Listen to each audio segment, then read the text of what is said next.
that's what I'm trying to tell people is, look, we all have issues. We all have problems, things we're dealing with, no doubt about it. No one's life is perfect, but so much of it comes from right here. And as I surround my head, it's about perspective, the lens through which you view the world, how you approach setbacks, how you overcome setbacks, and how you approach life every day.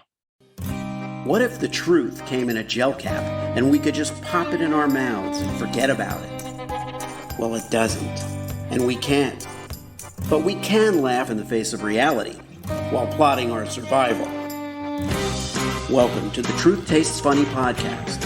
I am your host, Hirsch Redpun, and if my guests can handle the truth, so can you. Open wide, folks. Here it comes.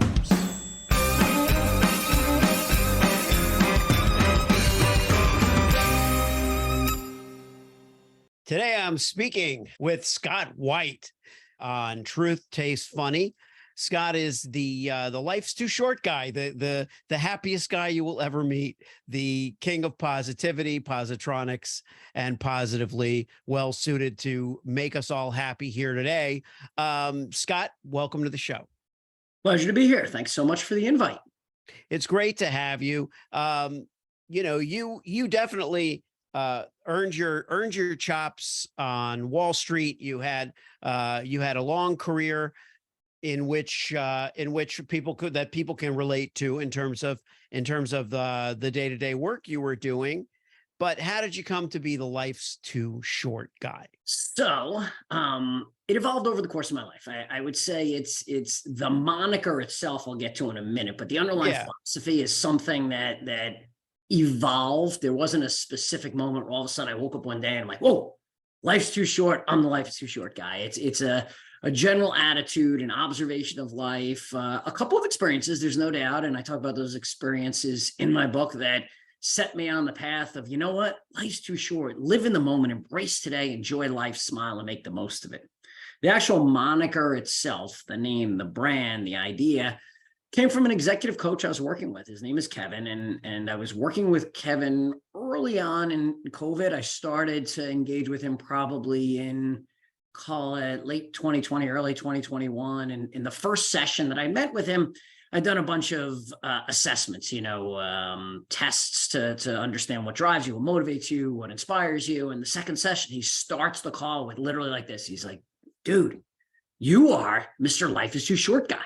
Everything's positivity, get it done, do it today.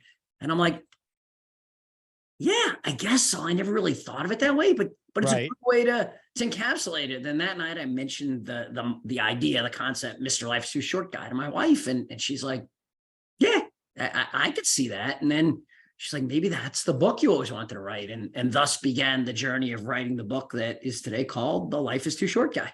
Right. Now, speaking of your wife, Jenn, was your high school sweetheart, correct? Yes. That alone is a very interesting, it's always an interesting thing, married to their high school sweetheart. We all remember our high school sweetheart or our first love or whatever it might be. And now that I'm a father and I have kids that are some are married, some are of dating age. And you think to yourself, okay, when you meet that first person, slow down. There's going to be a lot of other people you're going to meet. This is just one. So what clicked with you guys when you met, or when you realized this is the one? What was the story? I'm very blessed and fortunate that we met so young that I'm not even sure I could answer that question because I was so young and immature, and it's amazing that she's kept me around all these years. I mean, we met when I was 16 years old, and we've been together since. So I feel very blessed, very fortunate, very lucky. I say often it is my greatest gift in life to be with the person that I met at such a young age and to have grown up together. It wasn't like we grew up separately, met and collect. We basically grew up together. If you think about where you or your listeners were when they were 16 years old, I mean, we were all kind of dumb and naive. Let's just be honest. And to have the opportunity to meet someone that we've been together all this time, and here we are, I guess almost 33 years later, and I'm very blessed and fortunate, and no one knows me better. And she was the one who grabbed onto that concept of Mr. Life is Too Short guy and suggested. And I originally was like, yeah, I don't really know what that book would be about. And then, she planted that seed and she watered that seed a little bit and it percolated and thus became the book. Yeah. And now you're in real estate. Now you have a real estate firm. So it's not like you left, you dropped out of society to pursue, happiness in some kind of esoteric form, Right. but what was it? What were some of the experiences that really drove this concept home for you? So it's really great point, Hirsch, and it's something that I've emphasized a lot. So I'm glad you brought it up. This book, this concept, this idea is not an academic treatise. It's not based on years of research. It's not based on statistical analyses. It's not referring to all sorts of really super smart people. This is day-to-day living in the moment, blocking and tackling, waking up, opening your eyes and embracing the day. And the philosophy just evolved over the course of my career. My career has been, again, I'm very fortunate. I've had a wonderful career. I spent a while on Wall Street, and then I got into real estate. Today, I'm chairman and CEO of a public real estate company. I'm also a co-founder and partner of a student housing development company. So that's my day job. That's what I guess pays the bills. This mission, this book, and this speaking tour that I'm on right now is a passion project. It's spreading the happiness, the smile, the gratefulness. It's my own self-reflection as I look around and I talk to people and I don't know if I should use the word frustrated, but I will, where, people are down or they're upset about the most insignificant, minute, my washing machine's broken. I need tires. Somebody looked at me funny in the supermarket. Come on. I'm trying to embrace and tell people life's too short to waste precious minutes living in the negative. And in the book, I give a lot of examples of people that have had major setbacks. And I just had drinks yesterday with a friend who read the book back in February. And he's like, I was going through some stuff. I was going through a divorce. I lost my job. And then I read about the football player you talked about in there, whose name is Eric. And Eric, as a college football player, became a quadriplegic.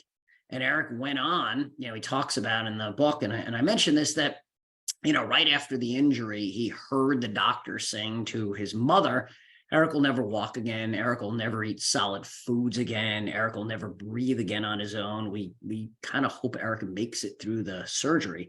And here we are about 13 or 14 years later, and Eric has started and runs 3 or 4 different companies. He's a motivational speaker. He's a author. He's a sports broadcaster. And my friend who I was with yesterday is like, I'm reading this back earlier this year and thinking about my own life and the things that got me down. I'm like, wow, like compared to Eric and others in the book, this is so insignificant. And that's what I'm trying to tell people is, look, we all have issues. We all have problems, things we're dealing with, no doubt about it. No one's life is perfect, but so much of it comes from right here. And as I surround my head, it's about perspective, the lens through which you view the world, how you approach setbacks, how you overcome setbacks, and how you approach life every day.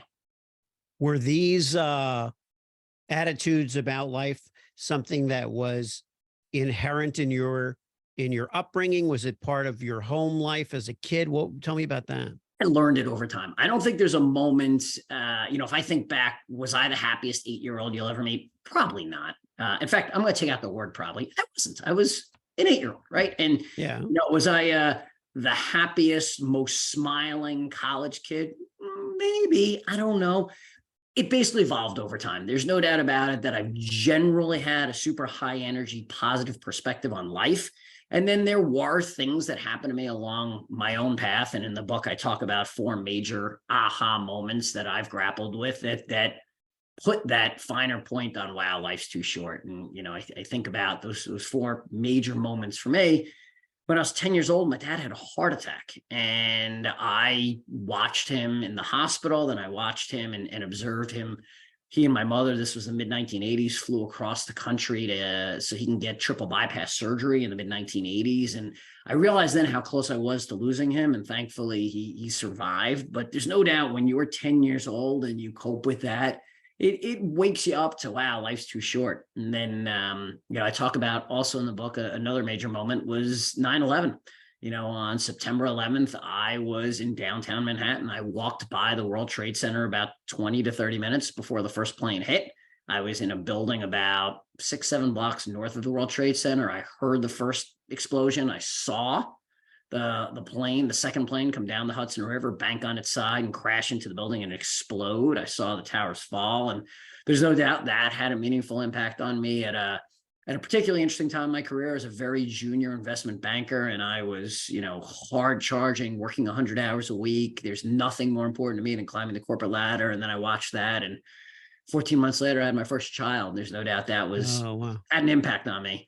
And then unfortunately, I lost both of my parents over the last 15 or so years. And those 4 times, the heart attack of my dad and the events of 9/11 and the death of my father and subsequently my mother had a meaningful impact on me. And that's part of what I'm trying to bring to the world. Like, you don't need these major aha moments. As you're listening to this, you don't have to wait to lose a loved one. You don't have to wait for a catastrophic injury. You don't have to wait for a major illness diagnosis. Today, as you're listening to this, is your day to go out and embrace it. Make the most of life. Tomorrow's not guaranteed, so go out and make today the best day ever. Yeah, in fact, the sooner you get that through our head, the better prepared we are for whatever might be around the corner. That's the idea, is that if things that happen stop shaking us up and waking us up, and we're actually already awake when things happen, I think the traumatic part is a lot less powerful.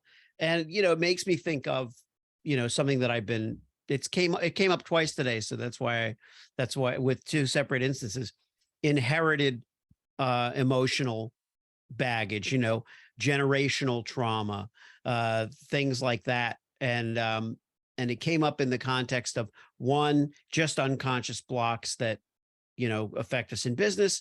And in another conversation where the person I spoke with practices generational healing and helps people kind of access these things and break through them. And in both cases, they're part of our unconscious mind. It's not stuff that we're dealing with.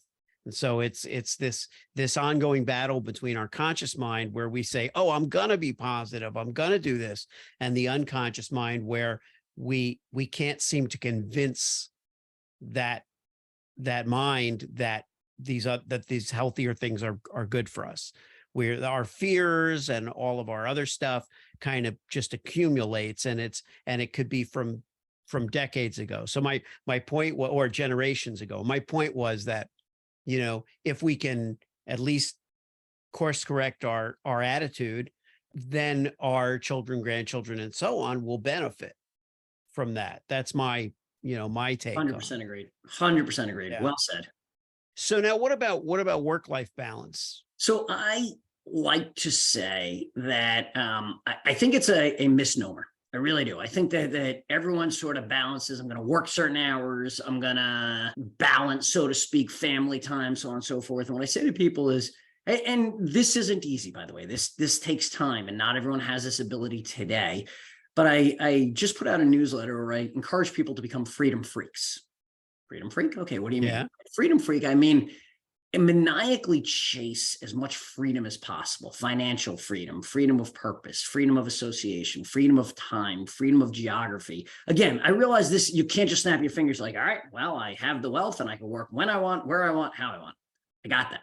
But set out on a course in life to attempt to find that, to bring yourself closer to being a freedom freak, an opportunity to create your own path. Okay, so now answering your question specifically, when you become a freedom freak and you do find the ability to have freedom of time and geography and financial freedom and association and purpose, then I think work and life blend. I don't think we live in a world, I think the work-life balance is an old concept of, you work 9 to 5 and then you spend 5 to 9 with the kids. But then all of a sudden 9 to 5 became 9 to 6, 9 to 7. And the 5 to 9 became 6 to 9, became 7 to 9.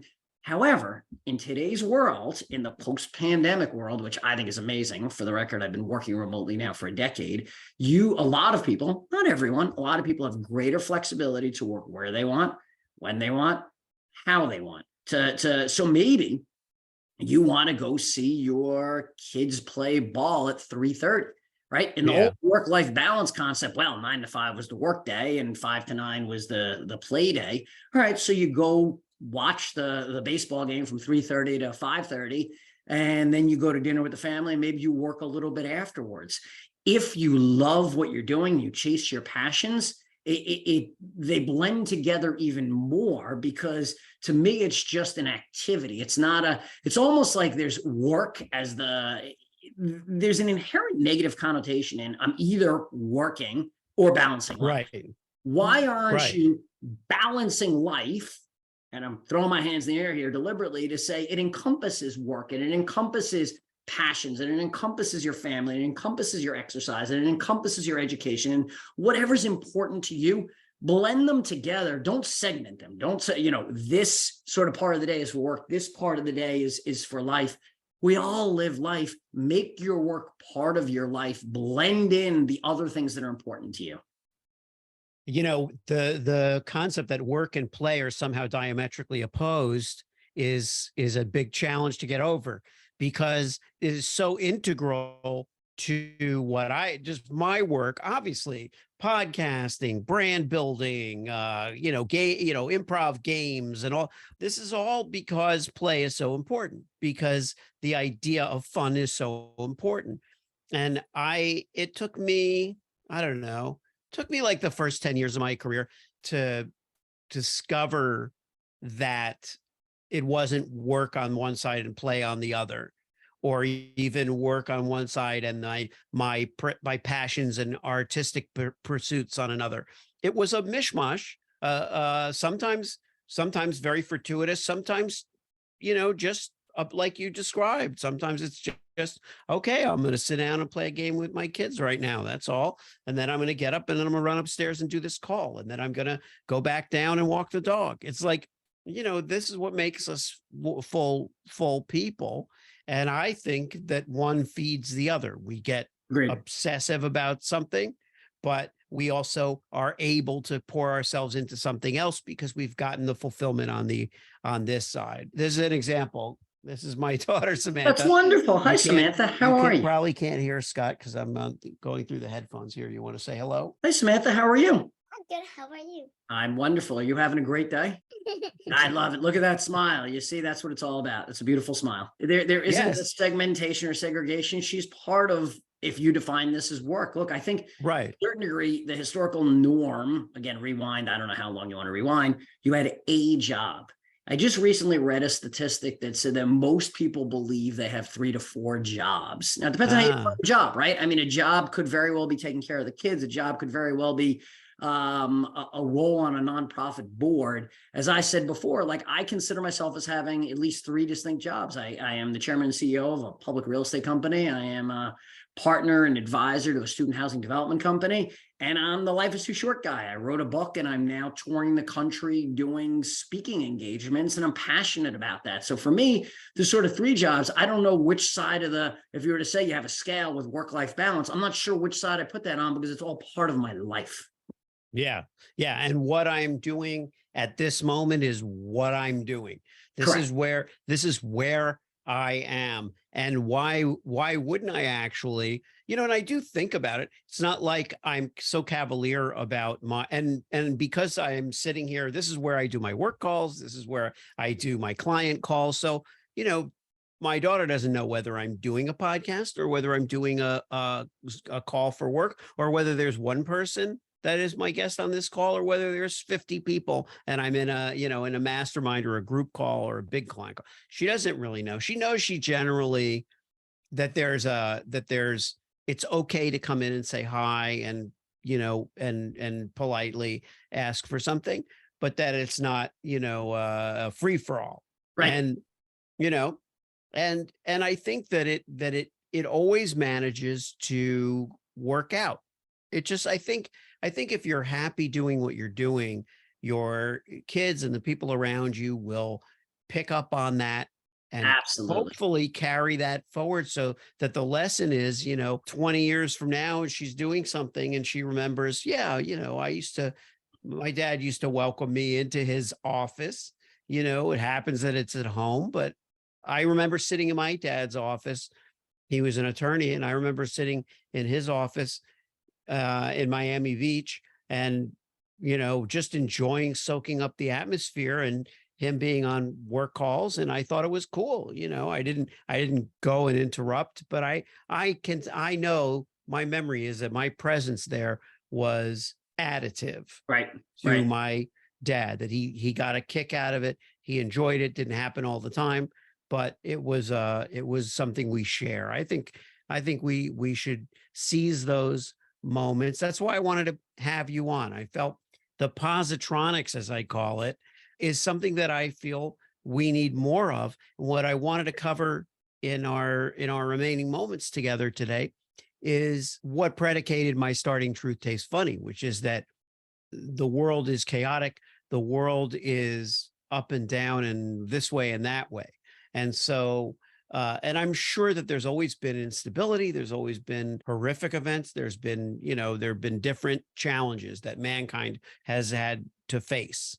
But I do know that a lot of people are stressed out. A lot of people have a hard time maintaining. There's two things that I find. One is it's hard to maintain positivity. The other is that we have shorter fuses, a lot of us. Yep.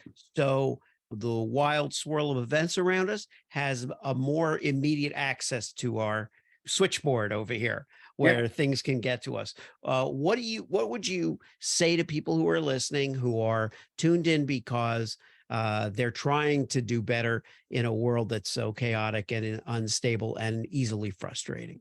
Yeah, look, it's the underlying theme in the book, the concept that attitude is everything, the power of positivity, the concept around choose your attitude and own it. And I give specific tools in the book that are simple. Like, let me give you a really simple one, Hirsch, to give you an idea of, all right, he's talking about positivity and happiness, but give me something concrete to work with. So here's something concrete to work with. And I talk about this often, and people hear it and they're like, maybe. And then I get emails and texts from people weeks later saying, I can't believe how much that sort of transformed my perspective. So here you go. What was your very first thought when you opened your eyes this morning? Do you remember? I was excited about the recordings that I was going to be doing today. Okay. It just happened to be the thing that popped That's into wonderful. my head. Actually, it's wonderful. It's rare that people answer me that way. It took you a half a second or so to remember, but it's rare people answer that way. I've asked this question now hundreds of times on stages across the country and on podcasts, and most people will be like, I don't know, probably that I had to go to the bathroom, or probably that I need a cup of coffee. They don't really remember, right? It's one of those, okay. I call that sort of the blurry glasses. And I literally do this, and I show people, you reach over to your dresser and you put on your blurry glasses, and it's like, it's Wednesday, it's summertime, and I got to get going. Okay. Unfortunately, and not a lot of people admit this, but I think there's a sizable number of people that grab those glasses and put on really muddy glasses. They can't see through them. And they're like, oh, it's early. I'm tired. I have so much to do. I don't feel like getting out of bed. So why not proactively tomorrow? And any listeners listening to this, I challenge you, do it tomorrow and see what you think. And if it doesn't work, it doesn't work, or try it for a couple of days and give it your best shot.